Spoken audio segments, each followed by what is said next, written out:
Pandemi memberikan banyak dampak negatif terutama dalam hal ekonomi. Akibatnya sendi kehidupan mengalami penurunan, bahkan kerusakan yang cukup parah. Penguatan dan pemulihan ekonomi nasional pun digaungkan sektor maritim menjadi sorotan. Indonesia diharapkan dapat memaksimalkan potensi yang dimiliki.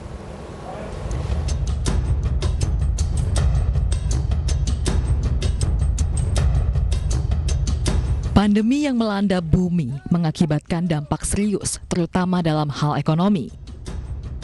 Sendi kehidupan mengalami penurunan, bahkan kerusakan yang cukup parah.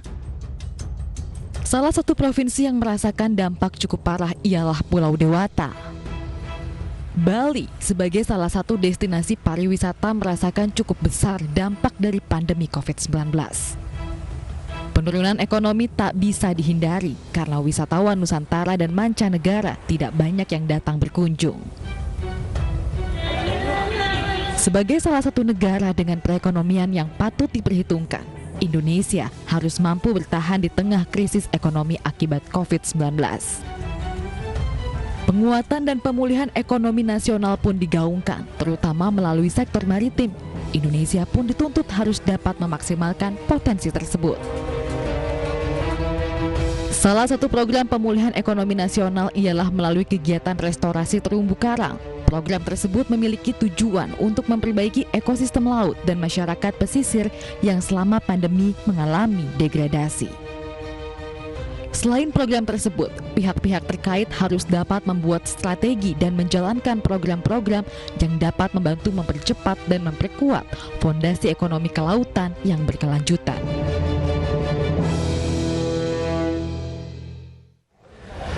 Pandemi memang belum usai, namun program pemulihan ekonomi sudah mulai dilakukan, terutama sektor maritim. Bagaimana strategi dan apa saja program yang menjadi skala prioritasnya? Sudah hadir bersama kami Asisten Deputi Pengelolaan Ruang Laut dan Pesisir Kemenko Marves, yaitu Pak Rasman Manafi. Assalamualaikum, selamat malam Pak Rasman. Pak Rasman, selamat malam. Selamat malam. Selamat malam. Ya, saya langsung ke pertanyaan ya Pak. Kita bicara ekonomi maritim, kita tidak bisa lepas dari 3 subsektornya. Yang pertama pelayaran, yang kedua perikanan, yang ketiga wisata bahari. Kalau kita mau jujur Pak, sektor mana yang paling terpukul di tengah pandemi? Pariwisata bahari.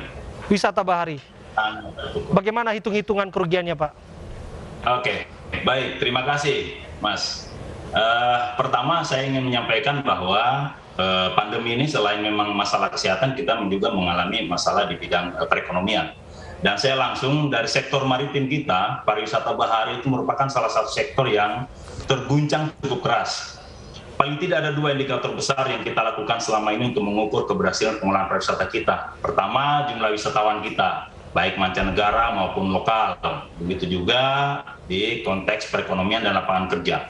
Nah, untuk wisatawan kita, saya kira tahun 2019 ke 2020 ini kita bisa turun sampai 75% dari wisatawan mancanegara kita. Kalau lokal sekitar 61% dari tahun sebelumnya. Sementara untuk kondisi perekonomian kita dari sisi keekonomian, devisa kita itu bisa sampai turun sampai sekitar 80% dari 16,9 miliar miliar dolar sampai turun mencapai 3,54 miliar dolar.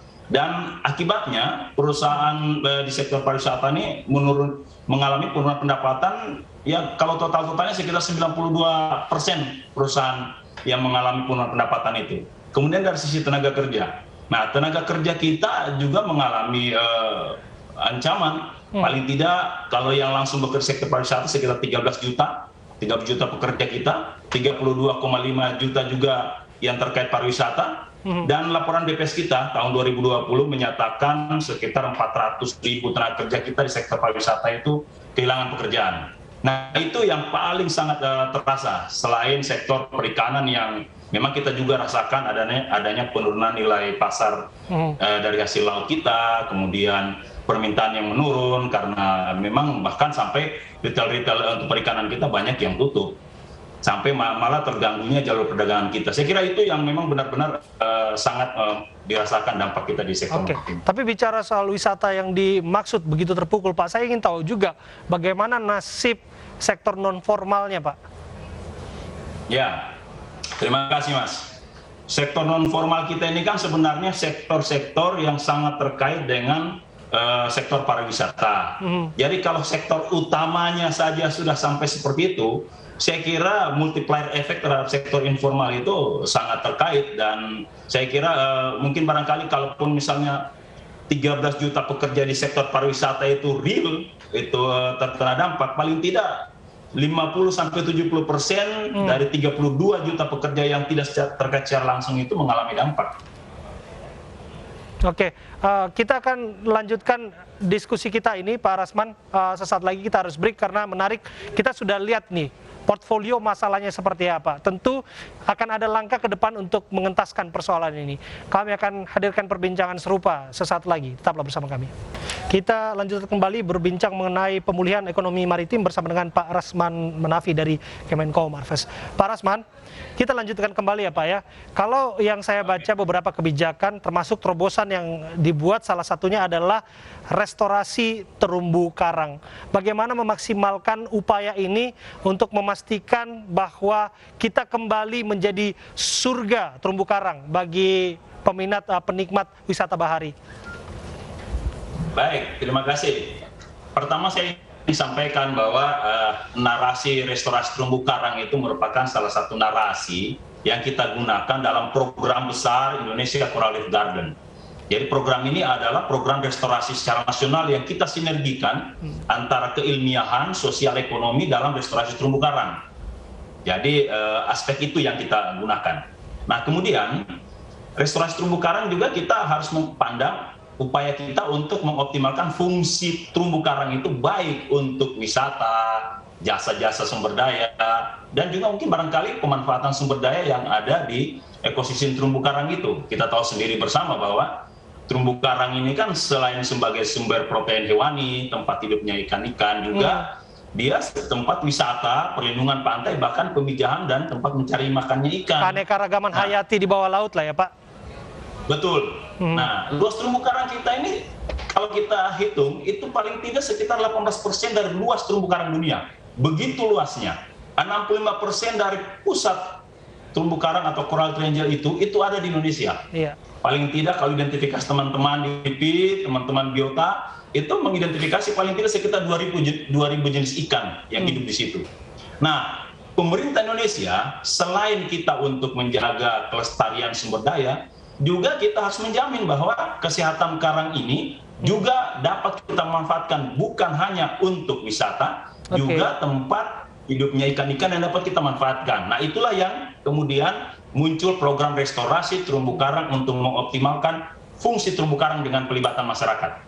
Itu yang kita tempuh sekarang. Oke, kalau kita bicara wisata bawah laut, banyak juga anekdot atau selentingan yang mengatakan jangan-jangan itu adalah wisata yang paling aman saat ini Pak.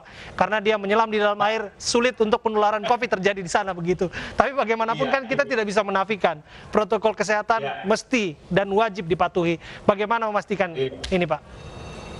Ya, jadi program kita ini sejak 2020, kita kan konteksnya perbaikan ekonomi sekaligus kita mengkonservasi ekosistem pesisir kita. Dan dalam melaksanakan kegiatan ini kita mengadopsi pola penciptaan lapangan lapangan kerja yang besar bagi masyarakat kita di pesisir. Nah, tentu pelibatan masyarakatnya itu kita juga harus menerapkan protokol kesehatan. Dan di dalam Juknis 2020 yang akan kita lanjutkan di tahun depan ini, protokol itu menjadi wajib dalam setiap tahapan kegiatan yang kita lakukan dalam restorasi ini. Jadi seperti itu, Mas. Jadi kita sangat optimis lah. Kesehatan laut kita juga akan bisa mendorong kesehatan ekonomi kita. Oke, tentu juga kita tidak bisa melupakan pelaku-pelaku usaha termasuk sektor informal yang disebutkan di sana, yang mereka berperan langsung, berperan aktif begitu ya Pak ya. Betul. Apakah sudah ada edukasi?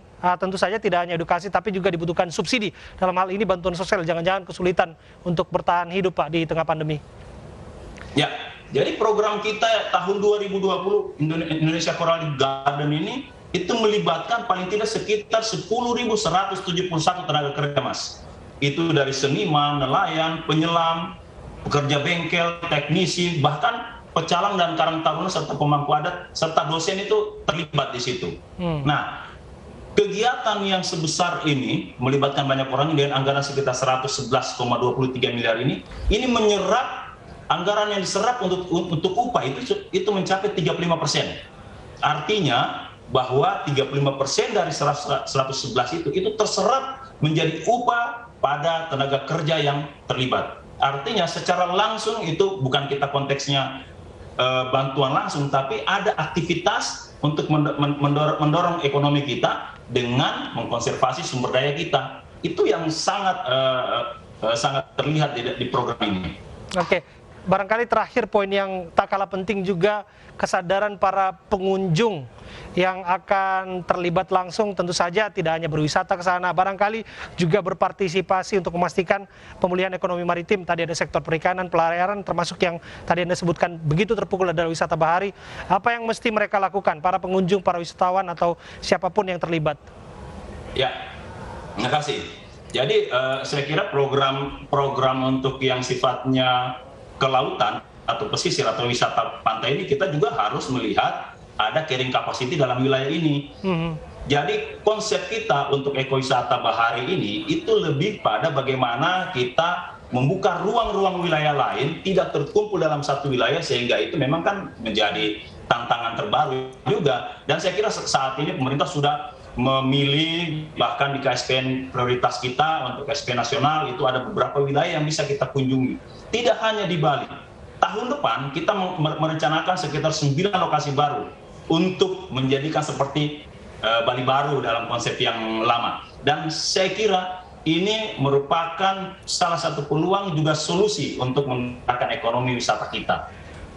Oke, tentu juga pemerintah daerah juga harus digandeng dalam hal ini ya Pak, karena kalau kita lihat pengelolaan di tengah PPKM yang berlaku saat ini kan itu kan dilakukan secara bertahap dan berjenjang begitu.